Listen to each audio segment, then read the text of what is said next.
Hello and welcome. I am Debbie Peterson of Getting to Clarity. And today I have with me a good friend and fellow colleague, Nina Segura. Uh, Hi.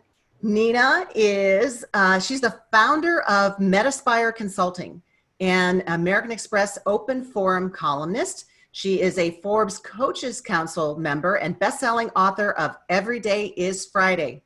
The ACTT Blueprint for Leaders. So she understands the challenges facing leaders today from her 17 years at American Express, where she received numerous awards for successful global programs, saving the company millions of dollars. So after American Express, Nina started the first certified woman-owned management consulting company in South Florida, where she helps clients accomplish their financial goals while keeping their best employees. Very important.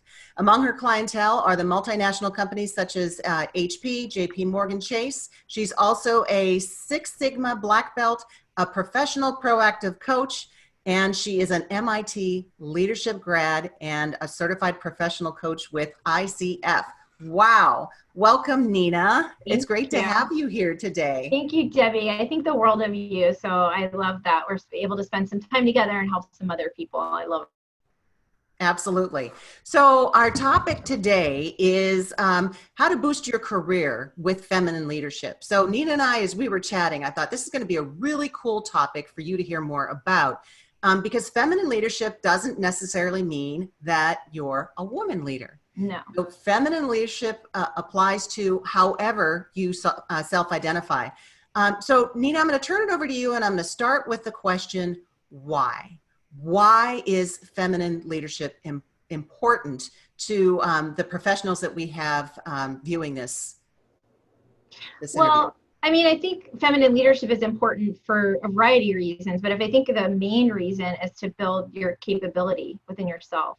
Most of the leadership dimensions that we were taught came from the military. And so that's a real different environment than how most people operate businesses and how most people like to be led.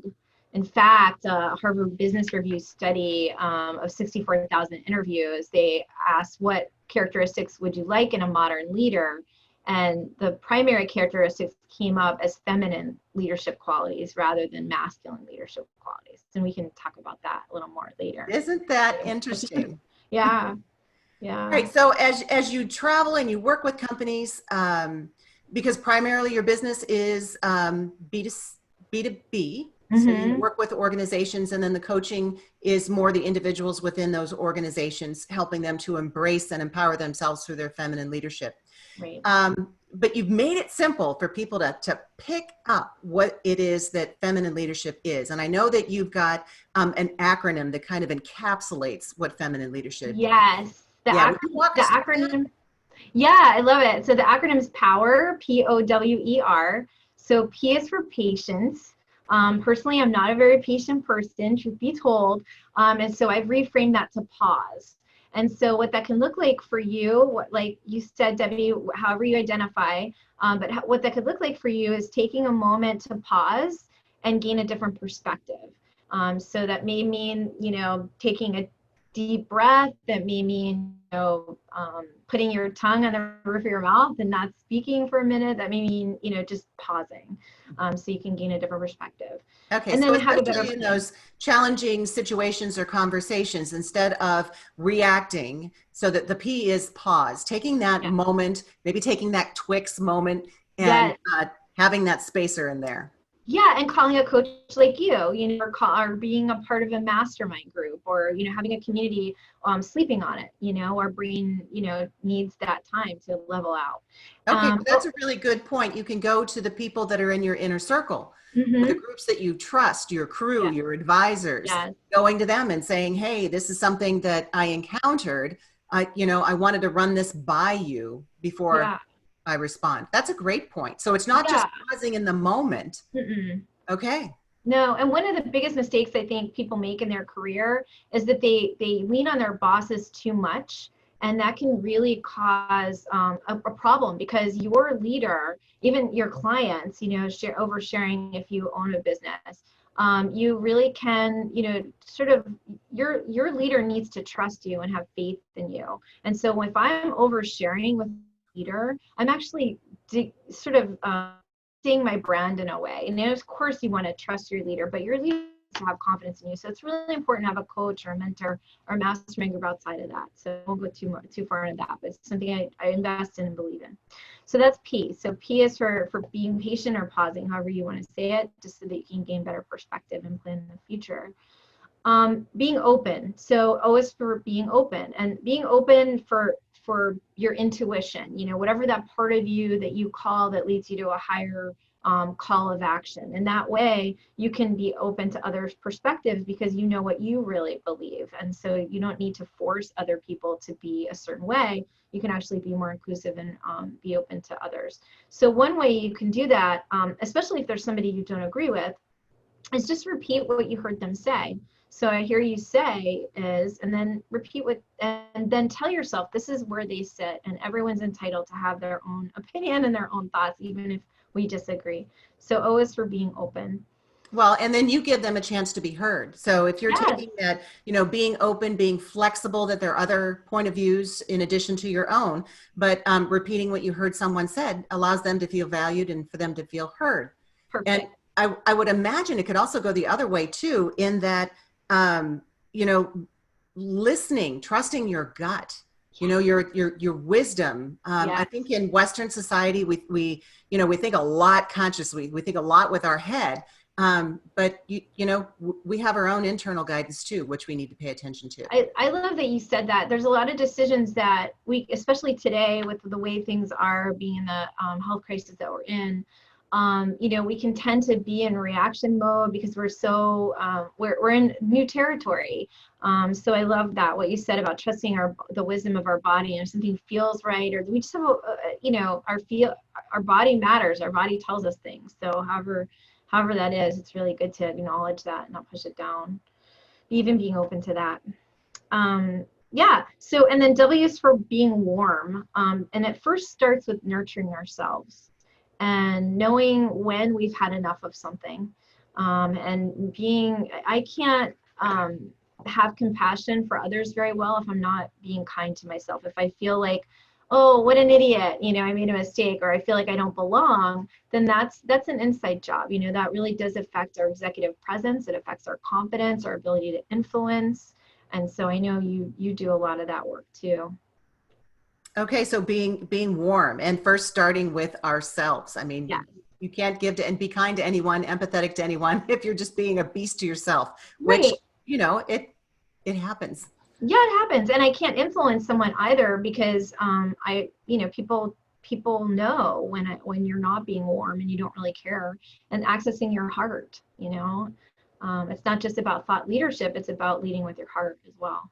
And people can tell. I mean, Yeah. we put things out and people pick up on them. I know one of the examples I use is, have you ever met someone who creeped you out?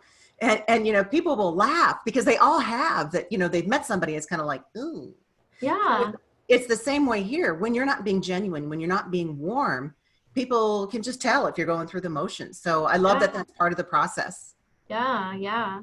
And then E is for expressive, being expressive of yourself. As feminine leadership is about feeling your feelings. No feeling is wrong. It's just what is the environment for which you'll sort of let yourself feel. And then not everyone deserves to hear your feelings. Being appropriately vulnerable and expressing yourself in a way that is articulate and clear, and that's going to get you the intended impact that you want instead of an unintended impact. Okay. Yeah, express yourself. And then the last letters are for being responsible. So being 100% responsible for impacts is something that the best leaders do. Not blame shifting. Really owning our part. If we're in a room, then we've impacted that room in some way, and so we get to participate in the solution, and being ours for being responsible. Okay. Yeah, So being responsible for your impact, whether that is a positive consequence or a negative consequence, that the saying yeah, goes, it takes a big person to own up to their mistakes. yeah, And I firmly believe that mistakes are merely a decision that doesn't serve you well. And Oh, and the reason I love that definition is because you have a chance to make another decision, you know? yeah. So I love that responsibility is part of it too, because especially in leadership, I mean, by virtue of the term, you know, you are leading others. So having responsibility for any actions intended or unintended that you may take that may affect the room, Yeah. that's terrific. Uh, Yeah, think about that. Like, do you want to follow a leader who's blaming everyone? Because that's really, in essence, what victims do. yeah, And so it's a really powerful thing to say, I take full responsibility for my part in this. Because when someone says that, then you can't blame them anymore because they've just been empowered to say, I take responsibility for my part in this. And so in essence, you know, we might not have started the problem, but we certainly can finish it by realizing what we can do to contribute to it. There's yes. one other thing I want to say, and maybe it's something that I think is really important, which is, you know, like you said earlier, I don't always have an intention. My intention might be one way and my impact might be another way. And so the best leaders are really listening for and checking in on what was my impact and was it intended or not. So I think taking responsibility is a deep one. We could probably spend 20 minutes just talking about that, but it's, to me, very important. So So it's on both POWE. sides of the situation. It's going into being mindful, going into the situation of the impact that you want to have. You know, because what you plan in your head, that seed that you plant in your head becomes, you know, the Yeah, actions. It becomes yeah. the behavior. So being intentional on the front side, but yet calibrating on the back side. If it And didn't, checking in, you know, yeah, because I might not know. So the best leaders, I think, check in and say, what did you hear? Or, you know, what's happening for you? You know, especially as we, you know, go up the chain of, you know, to be a C-level executive, you know, if that's something that you're desiring to do, it's really important to be able to influence, and it's less important to be able to execute on work. You're no longer an individual contributor, you're a leader of people. And I think that's why feminine leadership is so important. very nice. Okay, so to cover this, just to make sure if anybody was taking notes, um, power is what you use to define feminine leadership. The P stands for a pause, and whether that's a pause in the moment or taking a pause from a situation so you can do a check-in with people that you value. Mm-hmm. O is being open. Mm-hmm. Um, your intuition, open to your intuition, but also being open to other people's views Mm-hmm. and repeating what they said so they feel heard and they feel valued. W is warm, Mm-hmm. including, you know, not only being warm to others, but being warm to yourself, Yeah. because again, how can we have any compassion or empathy for anybody else when, you know, that negative Nelly is on a Yeah. tirade inside our head? And my Exactly. apologies to anybody named Nelly. Um, we don't say Debbie Downer for obvious reasons. But, and then E is expressive, you know, Yeah. so your feelings and acknowledge your feelings, knowing when you can show them and also knowing when it's not appropriate Yeah. to show them. But regardless, having ways to be true to yourself and handle them, have a way to process them. Yeah. And then R is responsibility. I love responsibility Mm-hmm. because it really comes down to choices. So being responsible for your impact in any situation, either being intentional on the front side or calibrating and doing that check-in on the back side to make sure that there wasn't some unforeseen circumstance that happened in the moment. So I love that acronym and how it encapsulates everything. Would you tell me, how do you work with organizations? Because a large part of your business is going in and working with organizations. Can you describe what that looks like?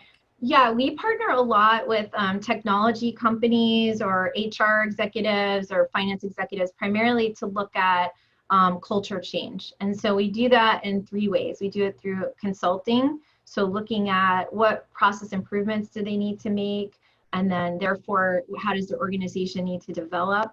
And then the second way is we do team trainings. So we work on, once we know where their culture's headed, what customized team training do we need to develop for their team or, for various teams. And then the last way is through coaching, so through executive coaching. And we work with, we customize leadership competencies, or we look at what leadership competencies they have, and we 10 times out of 10 put feminine leadership competencies, or really emphasize those, because that's really how you keep your best employees. That's really how you keep a culture. You know, it's very easy to cut costs and save money.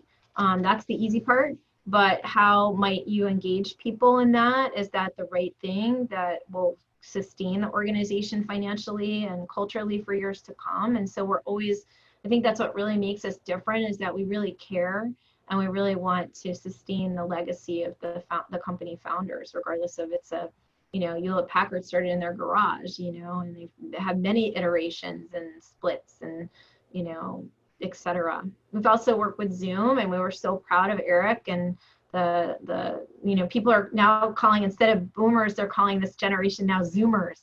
So I mean, and we wouldn't be here today. Yeah, we wouldn't be here today. And Eric, I actually interviewed him, and he left Cisco because he had that feeling inside of his bones, you know, that basically said there's got to be something better than this, and started look where we are now. Open. So one of the attributes of feminine leadership. That is terrific. Yeah. So Nina, tell everybody, how can they find you?